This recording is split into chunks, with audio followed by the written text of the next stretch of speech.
Delegasi yang dipimpin oleh Senator Amerika Serikat Ed Markey tiba di Taiwan dengan pesawat khusus tanggal 14 malam. Setelah bertemu dengan Presiden Tsai Ing-wen dan melawat ke UN Legislatif tanggal 15, mereka berangkat dari Bandara Songsan pada sore hari. Selain Senator Markey, anggota delegasi mencakup 3 anggota DPR dan 1 anggota Partai Republik.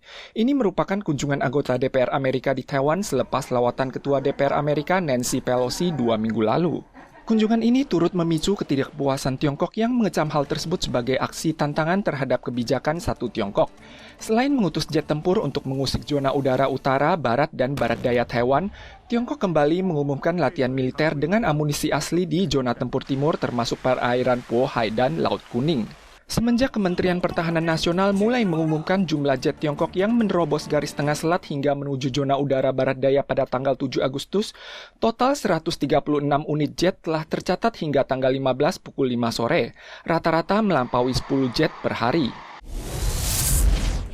Kantor Imigrasi Nasional berhasil menciduk sebuah sindikat pemalsuan dokumen dan menemukan sejumlah dokumen palsu di lokasi kejadian. Sebanyak 4 tersangka termasuk pelaku bermarga Mei dan 3 komplotan berhasil ditangkap. Petugas juga menjaring 34 PMA Vietnam kaburan yang membeli dokumen palsu dari mereka. Tersangka wanita asal Vietnam ini juga berstatus PMA yang kehilangan kontak. Lewat media sosial di internet, ia mengaku bisa menyediakan berbagai macam dokumen melalui layanan khusus perorangan.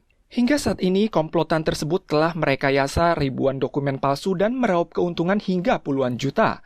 Tersangka didakwa dengan vonis pemalsuan dokumen, penipuan, dan organisasi kriminal.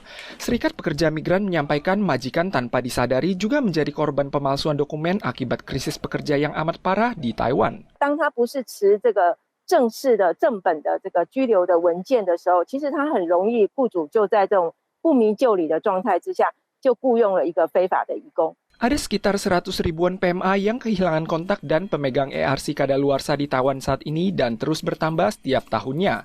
Selain memproses lewat jalur resmi, majikan juga perlu memeriksa dokumen yang disediakan oleh PMA sebagai suatu bentuk jaminan. Kini muncul taktik penipuan di Kamboja dengan kedok baru yakni memilih karir di luar negeri. Beberapa waktu lalu, seorang sutradara menerima pesan pribadi yang menawarkan undangan ke Kamboja dalam rangka syuting iklan. Hal ini sempat membuat ia terkejut. Pengalaman serupa seperti sutradara ini juga dialami oleh beberapa orang lainnya.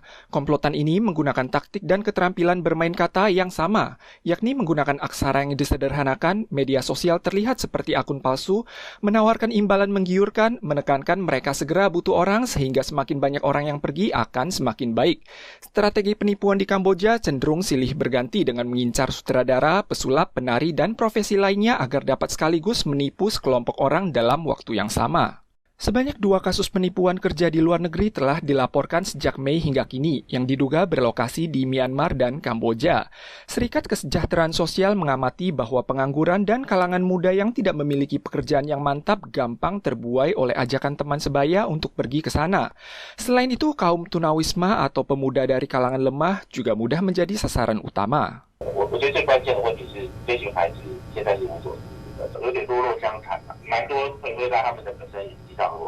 Salah satu dari 9 warga Taiwan yang pergi ke Kamboja untuk menyuling emas dan berhasil diselamatkan di Thailand beberapa hari lalu, diduga merupakan anggota sindikat perdagangan manusia. Ia kini ditahan oleh Pengadilan Distrik Taoyuan.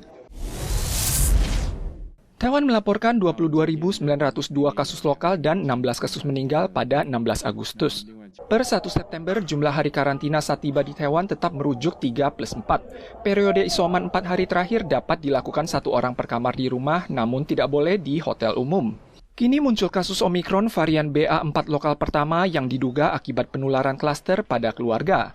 Selain itu, sebanyak 33 kasus varian BA5 juga terdeteksi di kawasan utara, sentral, dan selatan Taiwan.